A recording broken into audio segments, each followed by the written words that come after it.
Alright, so I wanted to show you guys high point pistol, how I made this gun reliable. So you can see a new magazine here. See the feed lips are pretty rough on there. Well, I noticed when I first got this pistol that it was scratching my brass really bad, and I reload. So originally this was just a solution to that. I didn't really want my brass all scuffed up. So you can see a magazine that I've modified a little bit here. What I did is I took 1500 grit sandpaper, and I started with 1000 and then took 1500 grit sandpaper and smoothed the inside of this. And you don't need to disassemble this magazine. It makes it a little easier, but you can hold this down like this and just get in there with the sandpaper and smooth that out.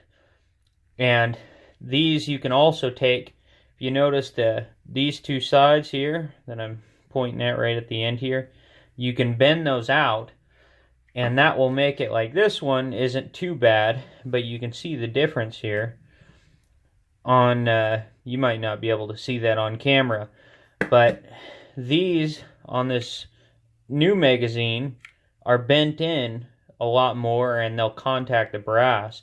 If you bend those out a little bit, you want to leave this about the same, but bend those out a little bit slightly, and that'll keep your round from nosediving.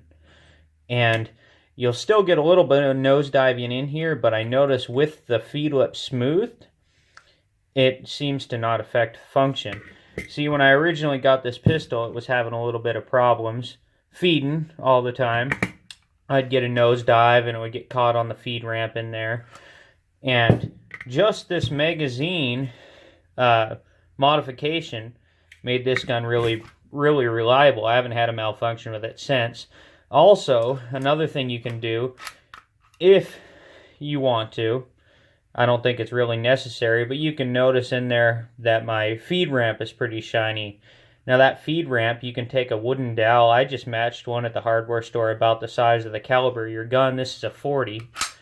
And I used the same 1500 grit sandpaper to smooth that out. You don't want to change the angle on it, but smooth that out. And then you can take Flitz metal polish or anything and polish that up. Now this is Zymac 3, the feed ramp. It's not steel. So don't try to be feeding empty brass or anything with it to see if it'll do that. It probably will, but it'll scuff up that feed ramp. And after you do those two modifications, and the feed ramp is completely optional, I think this really makes the most of the difference. But once you do those two modifications, you should have a fairly reliable pistol. I mean, for $150, you can't really complain about that. And you know, this high point, I think if you have more money, there's something better out there for you for a defensive pistol. But this is a great starter if if you're just looking to get something to protect your house with, or something you need to carry. Maybe get 45, for maybe black bear or something like that, or even 40 maybe for black bear. It's still marginal. There's better calibers and there's better pistols out there for both those things, but I think that this is a great pistol for the price. And if this is all you can afford, get it. Get some sandpaper, spend $10 at the hardware store, maybe not even. Polish these up, polish that up, and you should have a fairly reliable pistol. And really, if you can afford a 1911, go for that. This, I have a 1911, I have a GP100, I have multiple pistols that I go to before this. But mainly this was just an interest with me to get into the 40 caliber. I didn't have a 40 caliber before, and I thought, I'd get this, and that would give me an excuse to buy my dies and everything for it.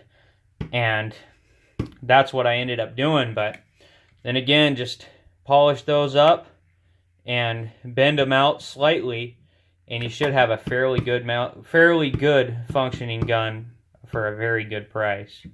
Thanks.